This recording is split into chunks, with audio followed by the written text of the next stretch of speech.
Good morning everyone. कैसे हैं आप सभी? आई होप आप सभी लोग अच्छे होंगे, स्वस्थ होंगे और अपनी पढ़ाई भी अच्छे से शिद्दत और ईमानदारी के साथ कर रहे होंगे।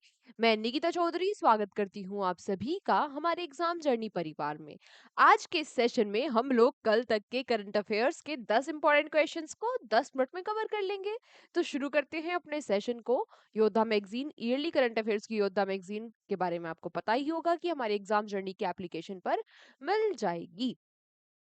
आज का हमारा पहला क्वेश्चन क्या है? आपसे पूछ रहा है कि when was universal acceptance day celebrated recently. यानी कि आपसे पूछा कि अभी हाल ही में सार्वभौमिक स्वीकृति दिवस कब मनाया गया। तो ये जो सार्वभौमिक स्वीकृति दिवस है ये मनाया गया 28 मार्च को। 28 मार्च को। आज आपके लिए क्वेश्चन फॉर यू। आपको बताना है कि हमने 27 मार्च को क्या सेलिब्रेट किया।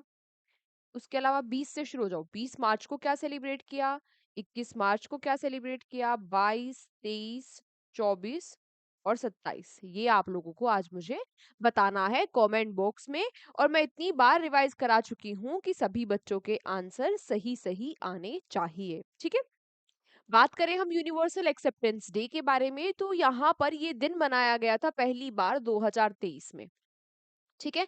किस लिए? तो प्रमोट करने के लिए मल्टीलैंग्वेज, अलग अलग भाषाओं को, इंक्लूसिव इंटरनेट को प्रमोट करने के लिए इस दिन को मनाया जाता है, ताकि जितने भी डोमेन नेम है या फिर ईमेल एड्रेस है वो किसी भी भाषा में हो, उनको एक्सेप्ट कर लिया जाए, इंटरनेट को इतना इंक्लूसिव बनाया जाए।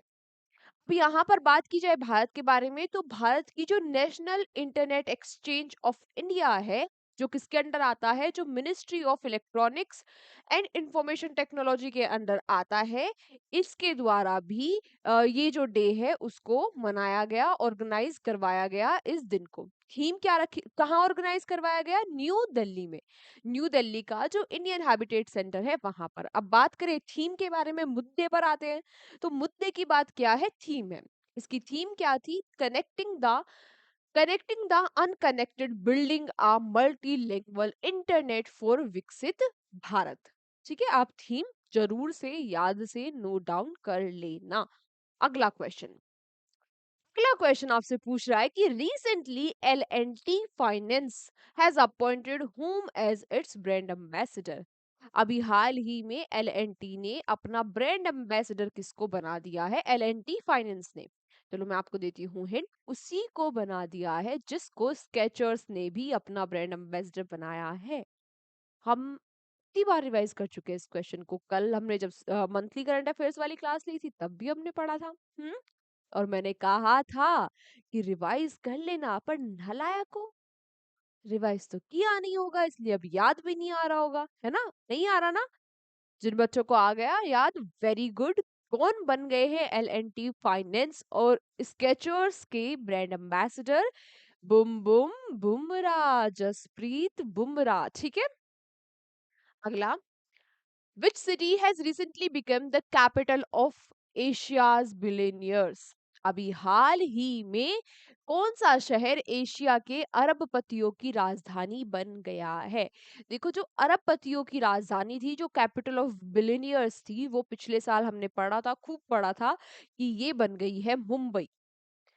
कौन बन गई है? मुंबई। मुंबई में 90 बिलियनियर्स, 90 अरबपति रहते हैं एशिया के, है ना? एशिया में सबसे ज्यादा अरबपति यहीं पर रहते थे। 90 अरबपति मुंबई में रह रहे थे, तो हमने मुंबई को कहा था बिलियनियर कैपिटल ऑफ एशिया। लेकिन अब एशिया को पिछाड़कर संगई बन गई है billionaire capital of Asia. Sangai, Sangai China का शहर है। अब संगई में 92 बिलियनियर्स रहते हैं, 92 अरबपति लोग रहते हैं। याद रखना, बिलियनियर कैपिटल ऑफ एशिया अगर आपसे डायरेक्टली पूछ लिया जाए तो। अगला आपसे पूछ रहा है who has recently been awarded the Abel prize 2025। Abel prize 2025 किसको मिला है? देख लेते हैं पहले किसको मिला है, किस किस फील्ड में दिया जाता है, किसके नाम पर दिया जाता है, किसको जिसको मिला है, क्यों मिला है, सारी बातें पढ़ेंगे। लेकिन मिला किसको है इस बार 2025 का एबल प्राइज? ये मिला है माशिकी किशिवारा को। और माशिकी किशिवारा नाम से आप समझ गए होंगे कि ये जापान के मैथमेटिशियन है। मैथमेटिशियन क्यों है? क्योंकि जो एबल प्राइज है ये मैथमेटिक्स के फील्ड में दिया जाता है। ठीक है, इसको मैथमेटिक्स का नोबेल प्राइज भी कहा जाता है। पता होगा आपको, नोबेल प्राइज मैथमेटिक्स में नहीं दिया जाता। तो जो एबल प्राइज है इसको नोबेल प्राइज ऑफ मैथमेटिक्स भी कहा जाता है। अब जिनको दिया गया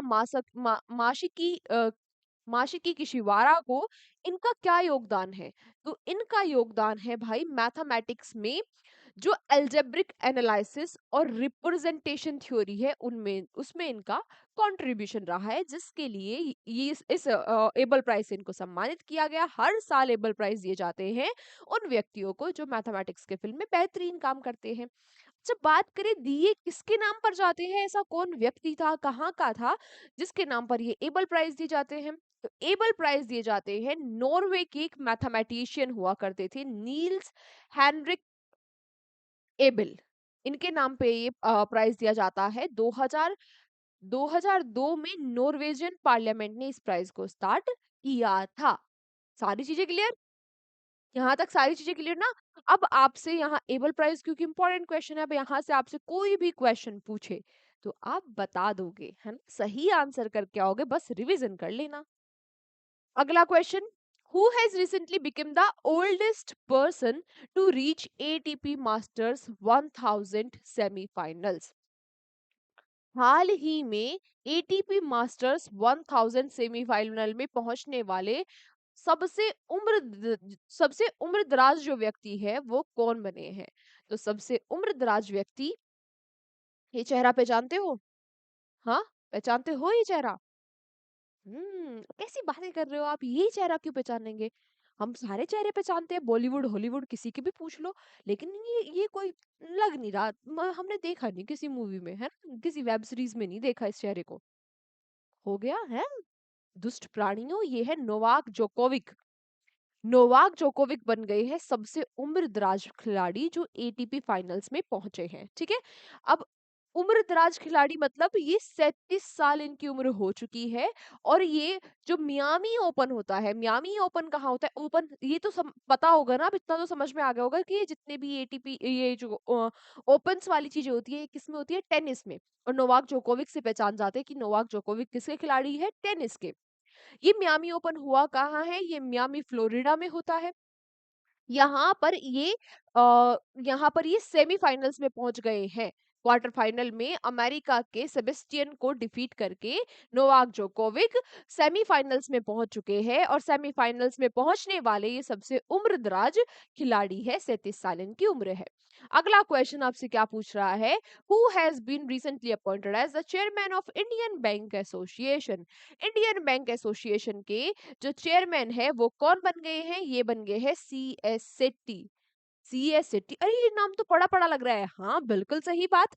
ये नाम है चिल्ला श्रीनिवासुल्ला सेट्टी, जो एसबीआई के चेयरमैन है। अब वो इंडियन बैंक एसोसिएशन के अध्यक्ष भी बन गए हैं इस फिस्कल ईयर के लिए।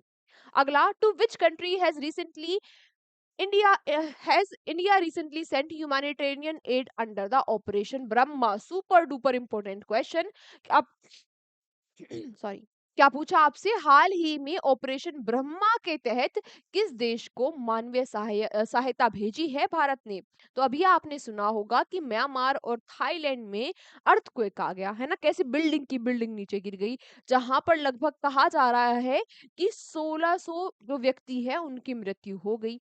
वहां पर भारत ने भी एक अच्छा पड़ोसी, एक अच्छा देश होने के नाते ह्यूमैनिटेरियन एड, मानवता सहायता वहां पर भेजी है। बात करें म्यांमार के बारे में, नेपिदाओ यहाँ की कैपिटल है, क्यात यहाँ की करेंसी है, और मिन अनुग हेलिंग यहाँ के प्रेसिडेंट है। अगला क्वेश्चन आपसे पूछ रहा है, in which IIT was Techkriti 2025 organized? Techkriti 2025 कहाँ पर ऑर्गेनाइज कराया गया? तो ये आईआईटी कानपुर में ऑर्गेनाइज कराया गया है। इसको इनोग्रेट किया है हमारे जो CDS, chief of defence staff, क्या नाम है इनका? अनिल चौहान जी, इनके द्वारा इसको इनॉग्रेट किया गया। और ये टेक कीर्ति है क्या? ये एशिया का सबसे बड़ा inter college technical entrepreneurship festival है। ठीक है, अगला question, where is India's first vertical lifted rail bridge, Pamban Bridge, located which will be inaugurated by Narendra Modi on April 6। अभी ये आपसे पूछ रहा है कि ये जो पंबन ब्रिज है ये कहाँ पर लोकेटेड है, जिसको 6 अप्रैल को, जिसका उद्घाटन 6 अप्रैल को हमारे प्रधानमंत्री नरेंद्र मोदी जी करेंगे। अच्छा, एक दो क्वेश्चन क्लियर हो गए कि हमारे प्रधानमंत्री जो नरेंद्र मोदी जी है उनके द्वारा उद्घाटन किया जाएगा इस पंबन ब्रिज का, है ना। दूसरा क्या क्वेश्चन पता चल गया हमें, ये भारत का पहला वर्टिकली लिफ्ट रेलवे ब्रिज है ना। देख रहे हो, ऐसे समुद्र के ऊपर ये ब्रिज बन रहा है। तो आपसे पूछ रहा है कहां पर है ये ब्रिज है तमिलनाडु में। तमिलनाडु में ये ब्रिज रामेश्वरम, जो रामेश्वरम तमिलनाडु है उसको मेनलैंड से कनेक्ट करने वाला है। ये ब्रिज 2.5 किलोमीटर लंबा है और इसको बनाने में 535 करोड़ की लागत आई है। बनाया किसके द्वारा गया इस ब्रिज को? रेल विकास निगम लिमिटेड के द्वारा इस ब्रिज को जो है वो बनाया गया है। बात की जाए तमिलनाडु के बारे में, तमिलनाडु की कैपिटल चेन्नई हो गई, यहाँ के सीएम एम के स्टालिन हो गए और आर एन रवि यहाँ के गवर्नर है।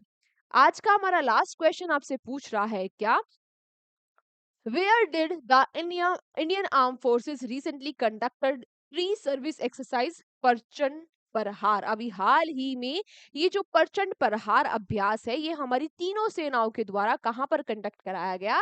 तो इस अभ्यास को कंडक्ट कराया गया है अरुणाचल प्रदेश में। अरुणाचल प्रदेश में जो नॉर्थ में हिमालयाज है ना, वहां पर प्रिपेयर्ड रहने के लिए, वहां पर अच्छे से ट्रेनिंग करने के लिए ये एक्सरसाइज को वहां पर कंडक्ट कराया गया है। अरुणाचल प्रदेश की कैपिटल ईटानगर, सीएम यहाँ के पेमा खांडू है और केटी पटनायक यहाँ के गवर्नर है। क्लियर है यहाँ तक की सारी चीजें? क्लियर। तो आज का सेशन हमारा यहीं तक था। अब आपसे मुलाकात होगी कल के सेशन में। तब तक अपना ध्यान रखिए, अच्छे से मन लगाकर शिद्दत और ईमानदारी के साथ आप लोग पढ़ाई करते रहिए। इसकी पीडीएफ आपको हमारे एग्जाम जर्नी के एप्लीकेशन या फिर टेलीग्राम चैनल दोनों में से कहीं भी मिल जाएगी, है ना। क्लास के बाद आपको पीडीएफ मिल जाएगी। बाकी मिलते हैं आपसे कल के सेशन में। Take care, bye bye.